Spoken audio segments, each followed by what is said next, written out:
नमस्कार, motivation channel के platform पर आपका स्वागत है। तो आज का हमारा टॉपिक है विटामिन के। और अभी हम क्या डिस्कस कर रहे हैं, वसा में घुलनशील विटामिन। ठीक है, वसा में घुलनशील विटामिन, इसमें हम vitamin A, vitamin D, vitamin E का अध्ययन कर चुके हैं। आज हम विटामिन के बारे में पढ़ेंगे। चलते हैं टॉपिक पे। विटामिन के, इसे अन्य किस नाम से जाना जाता है? इसे एंटी हेमरेजिंग हैमर, ठीक है, और नेप्थोक्विनोन नाम से भी जाना जाता है। इसका रासायनिक नाम कभी पूछ लेता है तो नेप्थोक्विनोन इसका रासायनिक नाम है। और ये रक्त के मतलब कि रक्त के बहने को रोकता है। ठीक है, तो इसलिए इसे रक्त अवरोधी, रक्त स्राव अवरोधी, रक्त स्राव अवरोधी भी कहते हैं। इंग्लिश में एंटी हेमरेजिंग भी कहते हैं। ठीक, तो इसकी खोज किसने की थी? इसकी खोज की थी जेम ने 1929 में मुर्गी के बच्चों पर प्रयोग करके इसकी खोज की। इसके लिए किस टेस्ट का यूज किया जाता है? इसके लिए पीटी टेस्ट का यूज किया जाता है। पीटी टेस्ट अर्थात प्रोथ्रोम्बोसिस टाइम टेस्ट। ठीक है, प्रोथ्रोम्बोसिस टाइम टेस्ट का यूज किया जाता है रक्त के जमने की क्षमता जानने के लिए। यह क्या करता है विटामिन के? हम सभी जानते हैं कि यह रक्त को थक्का जमाने का काम करता है। ठीक है, तो ये इसकी क्षमता कितनी है, इसको हम पीटी टेस्ट के द्वारा पता करते हैं। पीटी टेस्ट अर्थात प्रोथ्रोम्बोसिस टाइम टेस्ट। इसके अदर नेम में, जैसे अभी हम डिस्कस करेंगे, जैसे अदर नेम में क्या आ जाएगा? एंटी हेमरेजिक, मतलब कि जिसमें रक्त का स्राव रुक जाता है, रक्त का थक्का जमता है। और इसका रासायनिक नाम है नेप्थोक्विनोन। मुर्गी पर इसका पहला प्रयोग किया गया था, जेम ने किया था। रक्त के जमने की क्षमता जानने के लिए हम पीटी टेस्ट का यूज़ करते हैं। आगे बढ़ते हैं हम। विटामिन के दो तरह के होते हैं। ठीक है, विटामिन K1 और विटामिन K2। विटामिन K1 को हम रासायनिक नाम, किस रासायनिक नाम से जानते हैं? तो फाइलोक्विनोन।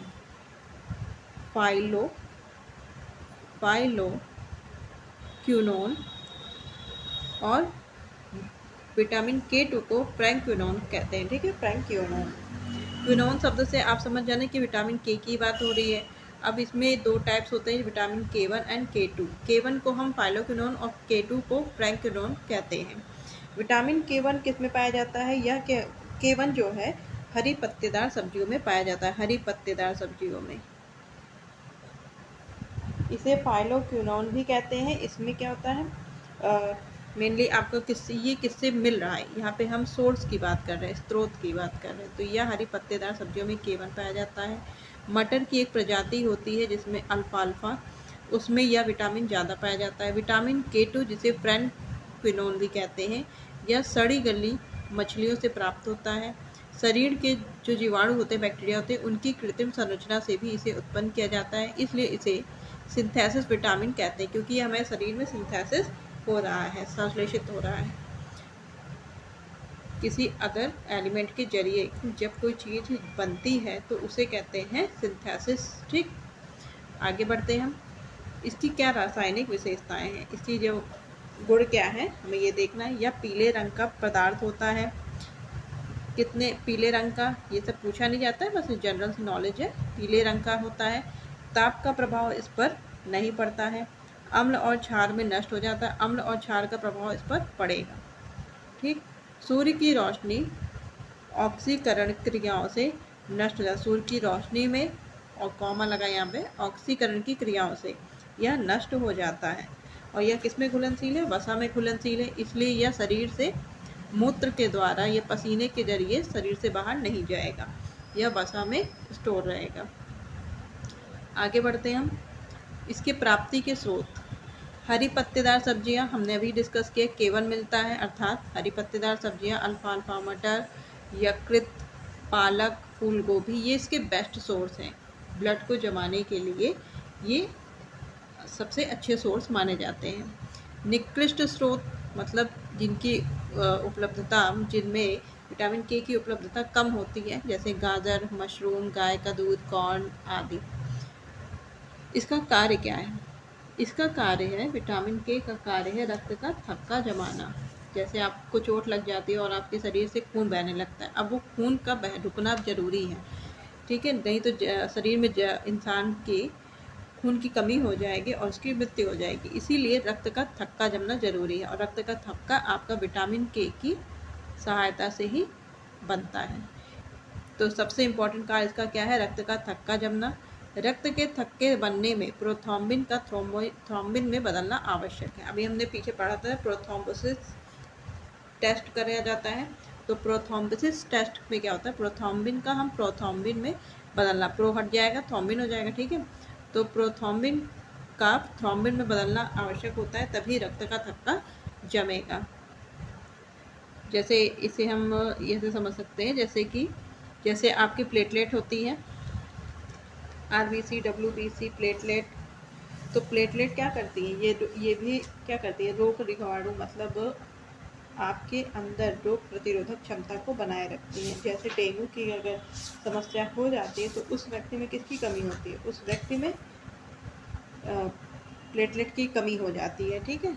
तो वही प्लेटलेट की बात हो रही है। जब ये प्लेटलेट जो होती है, इनका विघटन होता है, प्लेटलेट का विघटन होगा, फिर उसके बाद जो कैल्शियम, थ्रोम्बोप्लास्टिन, प्रोथ्रोम्बिन, विटामिन के, ये सब मिलकर क्या बनाते हैं? ये सब मिलकर आपका थ्रोम्बिन बनाएंगे, थ्रोम्बिन बनाते हैं। ये थ्रोम्बिन चेंज होता है आपकी प्लाज्मा में, फाइब्रिनोजन प्लाज्मा में, और फाइब्रिनोजन प्लाज्मा से या फिर फाइब्रिन में चेंज होगा।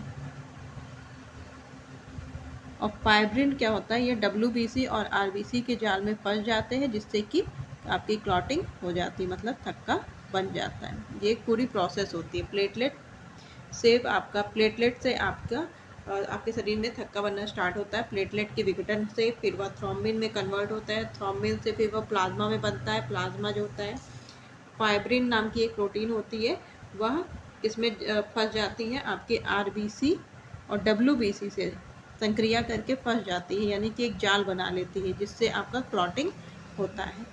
सिंपल टर्म में बता रहे, प्लेटलेट, थ्रोम्बिन, थ्रोम्बिन से प्लाज्मा, प्लाज्मा से फाइब्रिन, फाइब्रिन से आरबीसी और डब्ल्यूबीसी के साथ मिलकर एक जाल बनाया, और फिर आपका फाइनली थक्का बनता है आपके रक्त का। आगे बढ़ते हैं विटामिन के की कमी से। जब इसका इम्पॉर्टेंट रोल आपका ब्लड बनाने में है, ब्लड का थक्का बनाने में, क्लॉटिंग करने में, तो इसकी कमी से आपका क्या होगा? रक्त का थक्का नहीं जम पाएगा, ठीक है, क्लॉटिंग पॉसिबल नहीं होगी। तो इसके लिए विटामिन के की कमी हो गई तो आपके अंदर रक्त का थक्का नहीं जमेगा, रक्त का बहाव जारी रहेगा, जिससे कि जान जाने की तक की नौबत आ सकती है।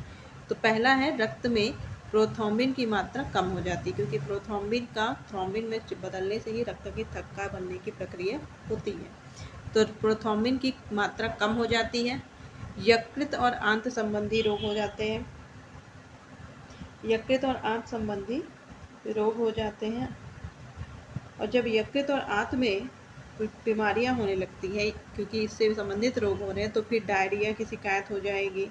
आंत अगर सही वर्क नहीं करेगी तो डायरिया की प्रॉब्लम होगी, ठीक। पित्तरस कम मात्रा में बनेगा, यकृत में प्रॉब्लम होगी तो पित्तरस नहीं बनेगा, कम बनेगा, जिससे पीलिया की प्रॉब्लम हो सकती है। यकृत की पीलिया से समस्या हो सकती है, आंत में डायरिया की प्रॉब्लम हो सकती है। फिर अर्धचर्म या अंतरपेशीय रक्तस्राव, इसका अर्थ है कि अंदर ही रक्त का बहाव जारी रहेगा, शरीर के अंदर ही, ठीक है। इंटरनल ब्लीडिंग स्टार्ट हो जाएगी, हेमरेज होगा, जिसे कहते हैं ना ब्रेन हेमरेज हो जाना, रक्तस्राव। फिर गर्भावस्था, ये अवस्था लिखा है, गर्भावस्था में शिशु को रक्तस्रावित संबंधी रोग हो सकते हैं। जैसे कि कोई माँ है, ठीक है, गर्भावस्था में विटामिन के की कमी हो गई तो शिशु को भी रक्त स्रावित संबंधी रोग हो जाते हैं, ठीक। आगे बढ़ते हैं, इसकी अधिकता से क्या होगा? अगर इसकी कमी, देखिए जैसे कमी प्रभाव करती है वैसे अधिकता भी प्रभाव करती है। विटामिन के की अधिकता का कुप्रभाव ये होता है कि समय से पहले, यानी कि प्री मैच्योर डिलीवरी हो जाती है बच्चे की, यानी कि अपरिपक्व शिशु का जन्म हो जाता है, ठीक। अवशोषण, अब इसका फाइनली अवशोषण कहाँ पे होता है? वसा के साथ आसानी से घुलनशील होता है, इसलिए वसा में आसानी से एब्जॉर्ब किया रहता है, अवशोषित रहता है। किंतु पित्तरस के ना होने से इससे प्रॉब्लम क्रिएट हो जाती है। इसीलिए तो ये यकृत में इम्पॉर्टेंट है इसके बिना यकृत में आपका पित्तरस कम बनने लगता है, आंत की प्रॉब्लम हो जाती है, आंत की प्रॉब्लम आपका डायरिया की प्रॉब्लम, पीलिया की शिकायत हो जाती है। पीलिया किसको अफेक्ट करता है? आपके यकृत को अफेक्ट करता है। ठीक, तो विटामिन के वसा के साथ आसानी से घुलनशील होता है, लेकिन पित्तरस का होना भी अनिवार्य है। पित्तरस अर्थात यकृत में पित्तरस का बनना भी आवश्यक है इसके अवशोषण में, और इसका अधिकांश अवशोषण किसमें होता है? छोटी आंत में होता है। इसका संग्रह किसमें होता है? सामान्यतः यह शरीर में संग्रहित नहीं होता, बट कुछ मात्रा में यह यकृत में ही संग्रहित होता है, और इसका विसर्जन मूत्र के द्वारा नहीं होगा। क्यों? क्योंकि यह जल में घुलनशील नहीं है, इसलिए यह कुछ मात्रा इसकी मल के द्वारा ही शरीर से बाहर चली जाती है। तो आज के डिस्कशन बस इतना ही छोटा सा टॉपिक था। तो आज हमने वसा में घुलनशील विटामिन